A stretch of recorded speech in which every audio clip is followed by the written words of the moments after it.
Hello friend, Jangra special educator में आप सभी का हार्दिक स्वागत। तो आज इस वीडियो में हम बात करेंगे जो बिहार में स्पेशल एजुकेशन के लिए BEE का एग्ज़ाम हुआ था उसके ऊपर।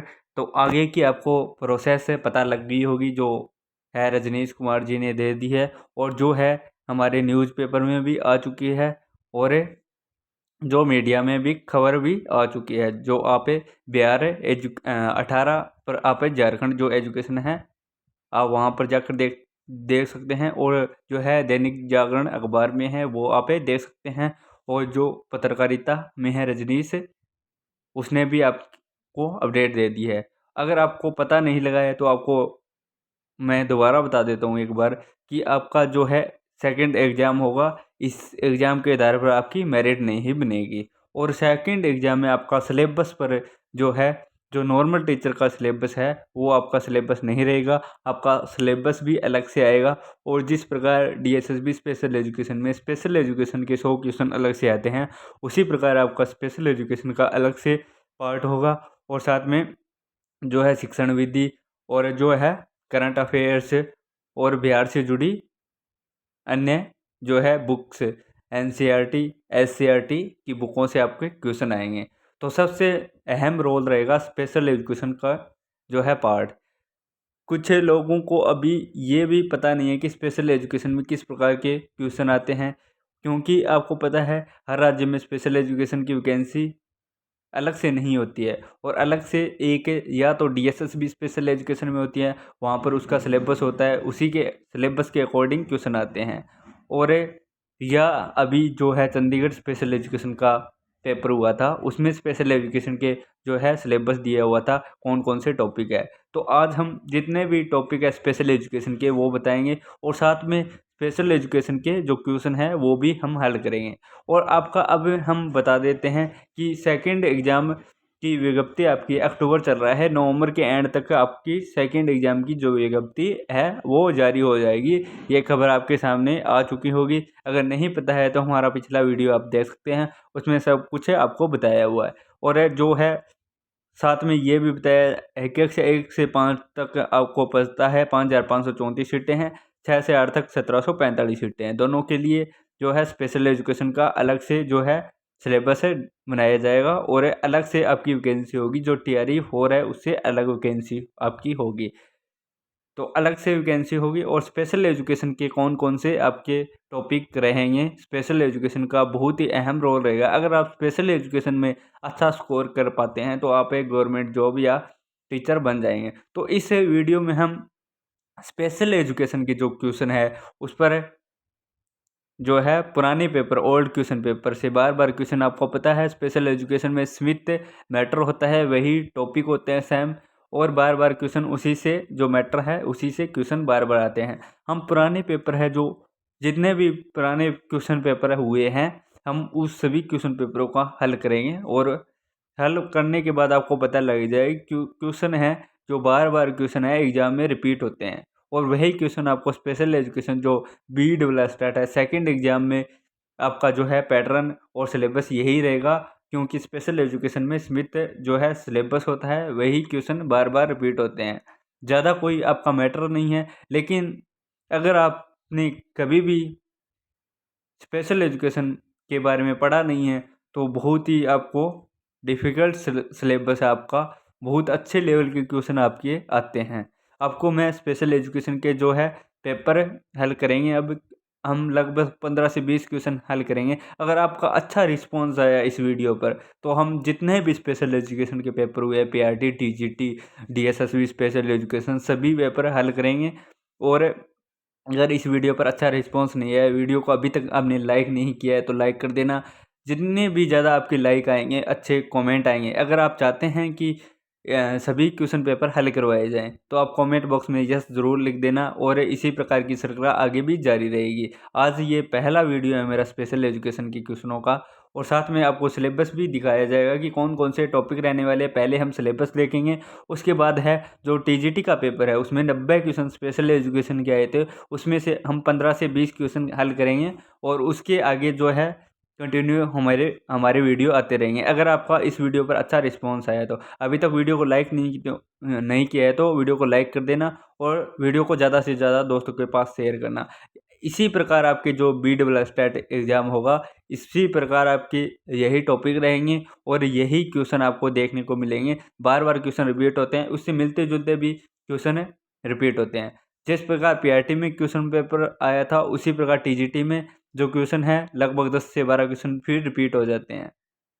लगभग जो पुराने पेपर आप जितने हल करोगे उससे आपको पता लग जाएगा कि पेपर किस प्रकार आते हैं स्पेशल एजुकेशन के, और क्वेश्चन का लेवल क्या रहता है और कौन से टॉपिक से ज़्यादा क्वेश्चन आते हैं, तो ये पता लग जाएगा आपको। अब स्पेशल एजुकेशन BE स्टेट की आप तैयारी स्टार्ट कर दें। आपका नवंबर के एंड तक आपका जो है विज्ञापन जारी हो जाएगा। उसके बाद नवंबर के एंड तक नहीं, लगभग 20 से 25 तारीख के बीच में आपका जो है नोटिफिकेशन आ जाएगा, सिलेबस भी जारी हो जाएगा। उसके बाद आपका एग्ज़ाम होगा दिसंबर के एंड या जनवरी के फर्स्ट वीक में आपका एग्ज़ाम हो जाएगा, तो आपको ज़्यादा समय नहीं मिलेगा और जो है TRE 4 से पहले आपका एग्ज़ाम हो जाएगा।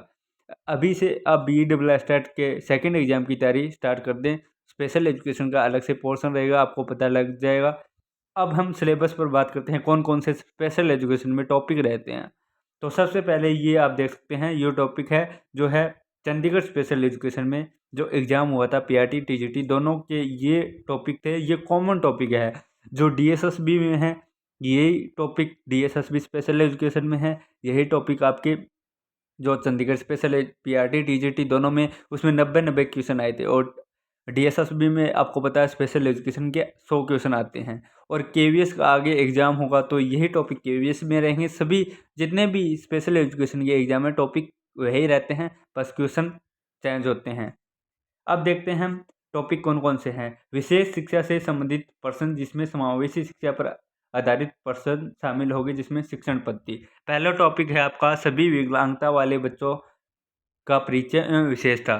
तो जितने भी आपकी विकलांगता है, आपको पता है कौन कौन सी विकलांगता है। जो अचाई है, अचाई बच्चा है, VI बच्चा है, अमार बच्चा है जो मानसिक मंद है, स्वर्ण बाधित है, दृष्टि बाधित है, CP जो सेरिब्रल ऑटिज्म बच्चा है।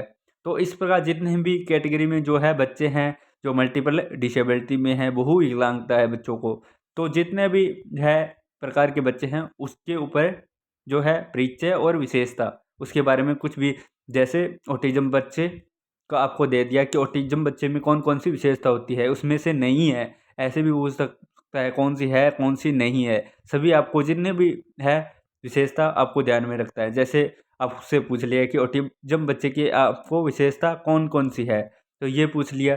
तो जिस प्रकार ऑटिज्म बच्चा अपने आप में लीन रहता है, किसी दूसरों की बातों पर ध्यान नहीं देता है, आई कांटेक्ट नहीं कर पाता है, तो इस प्रकार 4 ऑप्शन दे दिया। उसमें नहीं पूछ सकता है कौन सी है, 3 नेगेटिव दे देगा, 1 पॉजिटिव दे देगा, और नहीं अगर नहीं पूछा है तो 3 पॉजिटिव दे देगा और 1 नेगेटिव दे देगा।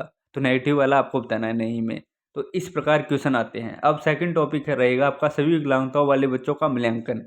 तो कौन सी जो है दिव्यांगता है उस पर कौन कौन से जो है मूल्यांकन की कर सकते हैं, मूल्यांकन के आधार पर उस बच्चों में सुधार कर सकते हैं। दूसरा टॉपिक ये रहेगा।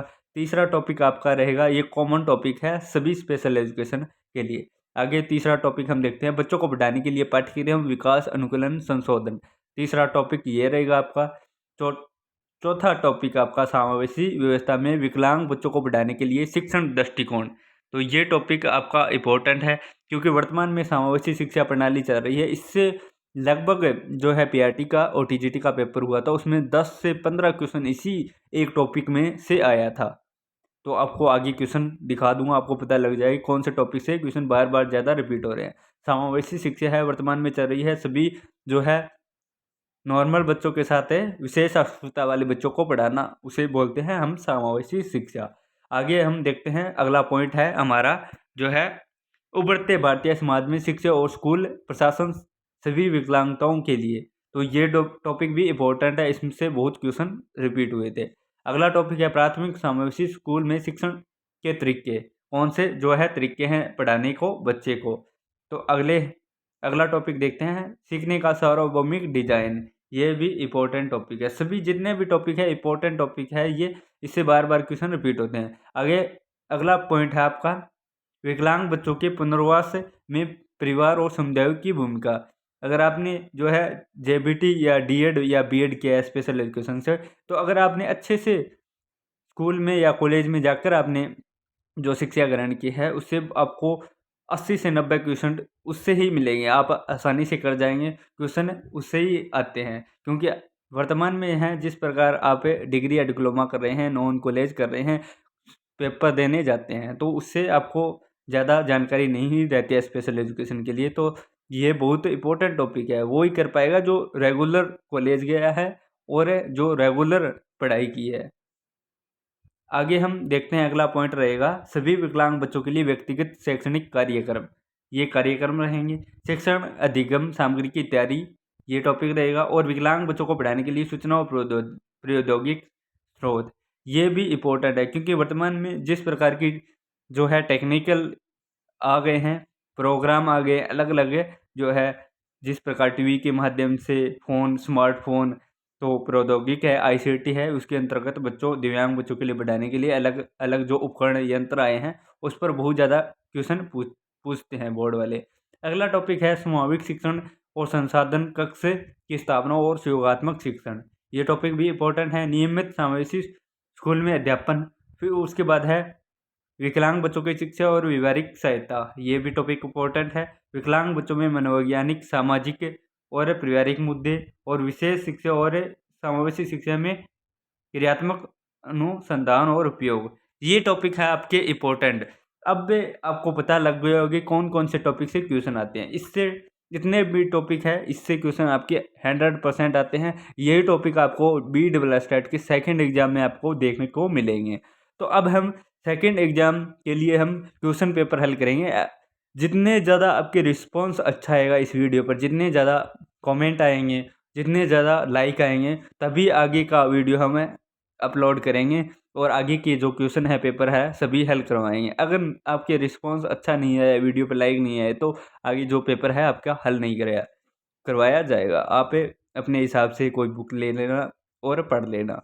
तो अब जितने भी क्वेश्चन हैं वो आपको पेपर दिखाया जाएगा। टीजीटी का पेपर है। टीजीटी में 90 क्वेश्चन स्पेशल एजुकेशन के आए थे, वो हम अब स्टार्ट करेंगे, जिसमें 15 से 20 क्वेश्चन हम हल करेंगे और उससे आगे के क्वेश्चन अगले दिन, मतलब नेक्स्ट दिन करेंगे। तो वीडियो के आप अंत तक बने रहना। वीडियो को लाइक नहीं किया तो लाइक कर देना, चैनल को सब्सक्राइब कर देना और बेल आइकन को प्रेस कर लेना। अब देखते हैं हम आगे के क्वेश्चन। अब ये आप देख सकते हैं Chandigarh TGT paper special education teacher, जो अभी 2024 में ये एग्ज़ाम हुआ था, 6 जनवरी 2024 को। अब सबसे पहले आपके सामने ये क्वेश्चन है 63 नंबर, जिसमें निम्न में से किसी ऑटिज्म का कारण नहीं माना गया है। तो इस प्रकार आपसे क्वेश्चन पूछेंगे, ऑटिज्म का कारण कौन सा नहीं माना गया है। 3 कारण दे देते हैं, एक नहीं दिया जाता है, आपको नेगेटिव बताना है उसमें। तो सबसे पहले जिस प्रकार आप क्वेश्चन करते हैं, नहीं पर अंडरलाइन कर लेना चाहिए, क्योंकि हम पॉजिटिव बता देते हैं, क्वेश्चन आप ध्यान नहीं देते हैं। नहीं पर अंडरलाइन करेंगे तो क्वेश्चन के गलत होने की संभावना कम हो जाती है। तो सबसे पहले ऑटिज्म धातु चयापचय विकार, ये क्या उसकी जो है विशेषता होती है या नहीं। उसके बाद खसरा, कंठमाला, रुबेला का टीका। उसके बाद न्यूरोट्रांसमीटर सीरोटिन का अत्यधिक उत्पादन। और उसके बाद डी अनुवांशिकता। तो ऑटिज्म बच्चे में जो है आपके सामने धातु चयापचय विकार, जो ऑटिज्म बच्चा है उसमें ये विकार पाया जाता है, जिसमें लार टपकना, अपने आप में लीन रहना, स्वलीन रहना, जो है चयापचय की प्रक्रिया उसकी कमज़ोर होती है। ये विकार या विशेषता होती है। इसने नहीं पूछा है तो हमें कौन सा नहीं है ये बताना है। उसके बाद खसरा, कंठमाला और रुबेले का टीका, ये भी उसको दिया जाता है। तो सेकंड भी आपका सही है। उसके बाद तीसरा पॉइंट है सीरोटिन, और जो है न्यूरोट्रांसमीटर सीरोटिन अत्यधिक उत्पादन, ये उसका नेगेटिव आ जाएगा, क्योंकि ये नहीं होता। अनुवांशिकता होता है। अगर आपको पता है अनुवांशिक क्या होता है, अगर पिता में कोई ऑटिज्म या जो है मानसिक विकारी है तो बच्चे में आ जाती है। ये अनुवांशिकता से भी ऑटिज्म है, ऑटिज्म या ये विकलांगता जो है होता है। तो उसमें से फर्स्ट आ जाएगा, सेकंड आ जाएगा और डी आ जाएगा। तो राइट आंसर नहीं पूछा है हमने, नेगेटिव बताना है। आपको ये हमेशा ध्यान रखना चाहिए, नेगेटिव में नेगेटिव बताना है। तीसरा राइट आंसर आ जाएगा, जो 63 नंबर है उसका राइट आंसर टी। ये तीनों ए, बी और डी ये तीनों ऑटिज्म की विशेषता है, नहीं पूछा है तो तीसरी विशेषता नहीं है। इसी प्रकार और भी विशेषता बोर्ड वाले पूछ सकते हैं, कोई भी अपने आप में लीन रहता है, अन्य कोई विशेषता पूछ लेगा, या ऐसे पूछ लेगा 3 विशेषता पूछ ली है, उसमें से कौन सी विशेषता है, ऐसे पूछ सकता है। 3 नेगेटिव दे देगा, 1 पॉजिटिव दे देगा, तो आपको पॉजिटिव बतानी है। तो क्वेश्चन में नहीं है ये आपको ध्यान में रखना है। अब अगला क्वेश्चन हम देखते हैं, 64 नंबर क्वेश्चन हम देखते हैं कौन सा है।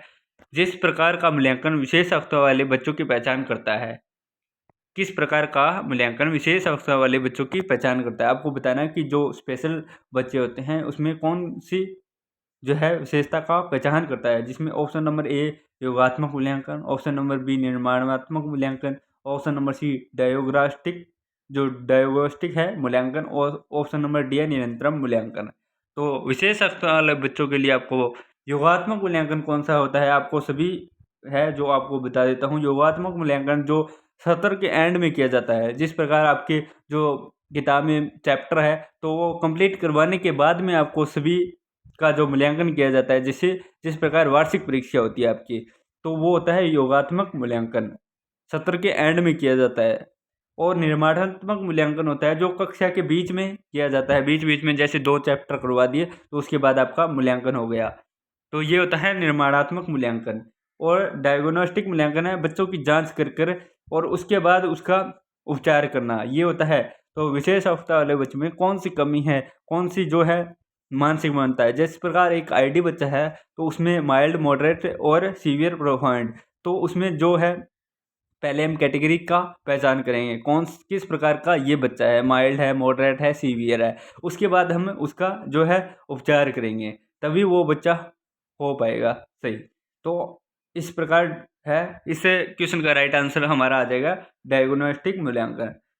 और जो निरंतर मूल्यांकन होता है वो लगातार मूल्यांकन होता है, जिस प्रकार हमने एक जो है सब्जेक्ट का एक चैप्टर किया उसके बाद निरंतर, इसमें सबसे इम्पोर्टेंट है जो है निरंतर मूल्यांकन इम्पोर्टेंट होता है, जिसमें लगातार बच्चों का मूल्यांकन होता रहता है, और जैसे एक पाठ किया उसके तुरंत बाद मूल्यांकन, तो ये सबसे इम्पोर्टेंट होता है। योगात्मक सत्र के एंड में किया जाता है, निर्माणात्मक बीच बीच में किया जाता है, और जो है डायग्नोस्टिक मूल्यांकन है जो विशेष अवस्था वाले बच्चों के लिए किया जाता है। आपको पता है विशेष अवस्था वाले बच्चों में बहुत प्रकार की कमियां होती है, वो सामान्य बच्चों की तरह नहीं होता है, सामान्य बच्चों की से काफ़ी अलग होता है। अब देखते हैं हम आगे के क्वेश्चन, 65 नंबर क्वेश्चन देखते हैं। पाठ्यक्रम आधारित मूल्यांकन मुख्य रूप से छात्रों के बारे में जानकारी प्रदान करता है। ऑप्शन नंबर ए विशेष सेवाओं के लिए पात्रता, ऑप्शन नंबर बी विशिष्ट शैक्षणिक कौशल प्राप्त करने में प्रगति, ऑप्शन नंबर सी भावी शैक्षणिक सफलता के लिए योग्यताएं, ऑप्शन नंबर डी शैक्षणिक उपयोग के लिए सहायक प्रौद्योगिकी का उपयोग करने की क्षमता। तो 64 नंबर जो है पाठ्यक्रम आधारित मूल्यांकन मुख्य रूप से छात्रों के खाली स्थान के बारे में जानकारी प्रदान करता है। तो 65 नंबर क्वेश्चन का राइट आंसर आपका आ जाएगा बी विशिष्ट शैक्षणिक कौशल प्राप्त करने में प्रगति करता है, जो है मुख्य रूप से छात्रों के जो विशिष्ट शैक्षणिक जो अलग कौशल है और शैक्षणिक कौशल पर जो है प्राप्त करने में प्रगति करता है। 65 नंबर क्वेश्चन का आपका राइट आंसर आ जाएगा बी। अगला क्वेश्चन हम देखते हैं 66 नंबर क्वेश्चन, व्यवहार संशोधन में प्रयुक्त तकनीकें कौन कौन सी आपकी तकनीक है जो बताए। ऑप्शन नंबर ए पारंपरिक के संबंधों पर ध्यान देती है, ऑप्शन नंबर बी है सीखने के सिद्धांत को इस्तेमाल करती है, ऑप्शन नंबर सी मनोवैज्ञानिक समस्याओं की एक बहुत ही सीमित है सीमा तक सक्षम है, ऑप्शन नंबर डी में किसी न किसी प्रकार की ऑपरेटिंग कंडीशन होती है। व्यवहार संशोधन प्रयुक्त तकनीकें हैं उसमें कौन सी कंडीशन आपको दी जाती है। तो राइट आंसर इसमें आ जाएगा 66 नंबर क्वेश्चन का राइट आंसर है जो डी आ जाएगा, में किसी न किसी प्रकार की ऑपरेटिंग कंडीशन शामिल है। ये जो ऑप्शन आपको बता रहा हूँ मैं, जो ऑथेंटिक फाइनल आंसर की आई थी उसके बाद की ऑप्शन है, ये बिल्कुल ऑथेंटिक आंसर है, एक भी आपको गलत आंसर नहीं मिलेगा। जो फाइनल आंसर के उसी के उत्तर आपको बताए जा रहे हैं। राइट आंसर आ जाएगा डी, इसमें किसी न किसी प्रकार की ऑपरेटिंग कंडीशन शामिल होती है व्यवहार संशोधन में। अगला क्वेश्चन हम देखते हैं 67 नंबर क्वेश्चन, जो छात्र दृष्टिहीन है उन्हें अवधारणाओं को पढ़ाने में खालिस्तान में शामिल होना चाहिए। ऑप्शन नंबर ए स्पर्श अनुभव है, ऑप्शन नंबर बी मुख्य रूप से बहुत सारे मौखिक विवरण। ऑप्शन नंबर सी सुनने की क्षमता में सुधार के लिए सहायक तकनीक। ऑप्शन नंबर डी दृष्टि संपन्न के लिए उपयोग की जाने वाली शिक्षण रणनीतियाँ। जो है दृष्टिबाधित, आपको पता है जो बच्चे होते हैं उसमें कौन सी जो है अवधारणाएं पढ़ाने के लिए शामिल होती है। तो 67 नंबर क्वेश्चन का राइट आंसर आ जाएगा स्पर्श अनुभव है। आपको पता है जो दृष्टिबाधित बच्चे हैं उसे ब्रेल लिपि से पढ़ाया जाता है, अक्षरों को छूकर पढ़ाते हैं। उसमें जो ब्रेल लिपि है उसमें कितने डॉट होते हैं? 6 होते हैं, डॉट होते हैं। उसी के आधार पर जो डॉट के माध्यम से बच्चे स्पर्श कर अनुभव कर जो है पढ़ते हैं। तो ये आपको समझ में, जो दृष्टिबाधित संस्थान है वो कहाँ है? देहरादून में है। ये भी क्वेश्चन बार बार पूछ सकते हैं जो इम्पोर्टेंट है। आगे के क्वेश्चन हम 68 नंबर क्वेश्चन देखते हैं। विकलांगों के लिए जो है एकीकृत शिक्षा परियोजना IPED किसके द्वारा लागू की गई है? जो है ऑप्शन नंबर ए भारतीय पुनर्वास प्रसिद्ध जो RCI है उसके द्वारा। ऑप्शन नंबर बी विश्वविद्यालय अनुदान आयोग UGC। ऑप्शन नंबर सी राष्ट्रीय शैक्षिक अनुसंधान एवं प्रशिक्षण जो है प्रसिद्ध है NCERT। और केंद्रीय माध्यमिक शिक्षा बोर्ड है या CBSE है। तो ये जो है योजना आपकी किसके द्वारा संचालित की गई है? जो है विकलांगों के लिए जो एकीकृत शिक्षा परियोजना है, तो ये आपका जो करता है राष्ट्रीय शैक्षिक अनुसंधान एवं प्रशिक्षण जो NCERT है वो करता है।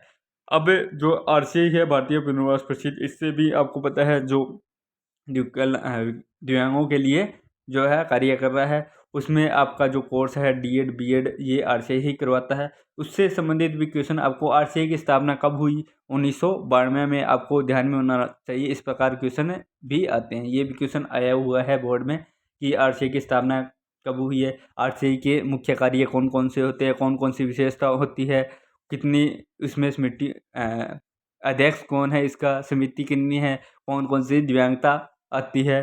तो ये क्वेश्चन भी RCI के संबंध में बोर्ड वाले पूछते हैं। आगे हम क्वेश्चन देखेंगे 69 नंबर। निम्न में से कौन सीखने के लिए सार्वभौमिक डिजाइन का सिद्धांत नहीं है? उस आपको मैंने बताया था नहीं है, नेगेटिव है तो नहीं है। 3 ऑप्शन सही होगी, 1 नेगेटिव है। ऑप्शन नंबर ए प्रस्तुति का सिद्धांत। ऑप्शन नंबर आपका बी है व्यक्ति का सिद्धांत। ऑप्शन नंबर सी है आपका भागीदारी का सिद्धांत। ऑप्शन नंबर डी है सहभागिता का सिद्धांत। तो 3 है उसमें 1 नहीं है।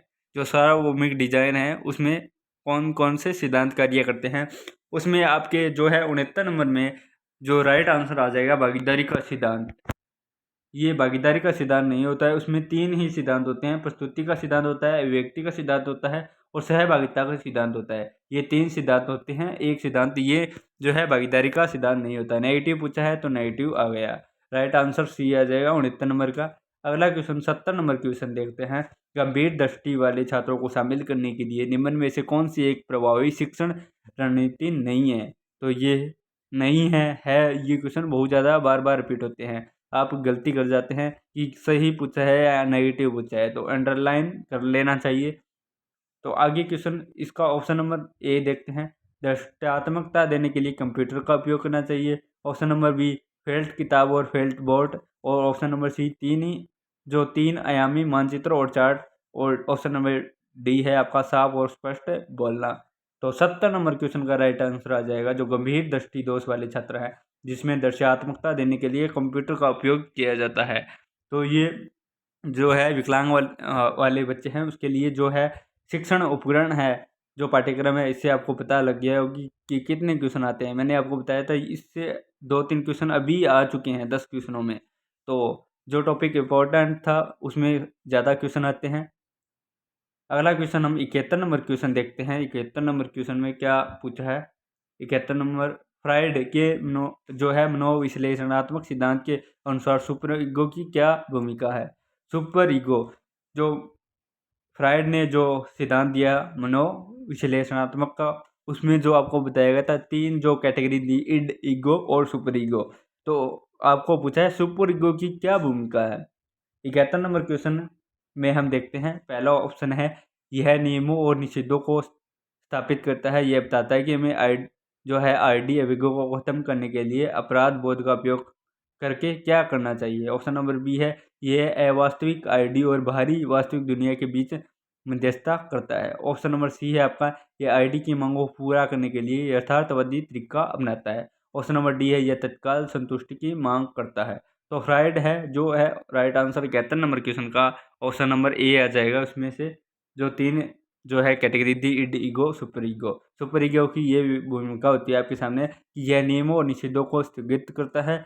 यह बताता है कि आईडी आवेगों को खत्म करने के लिए अपराध बोधों का उपयोग करने का कर क्या करना चाहिए। तो राइट आंसर 71 नंबर का राइट आंसर आपका आ जाएगा ए। अगला क्वेश्चन हम देखते हैं 72 नंबर क्वेश्चन, विलुप्ति क्या है। व्यवस्थित या विषुग्राहीकरण। ऑप्शन नंबर बी, यह डायनासोर के साथ हुआ। ऑप्शन नंबर सी, किसी भी सुदृढ़ीकरण को हटाने से जो वांछनीय व्यवहार से जुड़ा हो सकता है यह। ऑप्शन नंबर डी, जो सकारात्मक प्रतिक्रिया को नकारात्मक व्यवहार के साथ जोड़ना।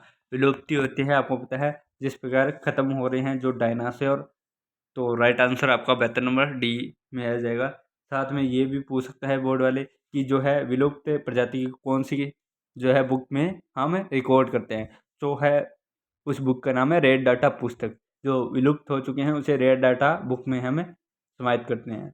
तो ये भी आपसे पूछा जा सकता है। अगला क्वेश्चन हम देखते हैं 73 नंबर क्वेश्चन।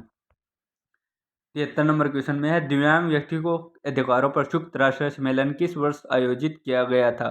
तो ये फैक्चुअल क्वेश्चन है।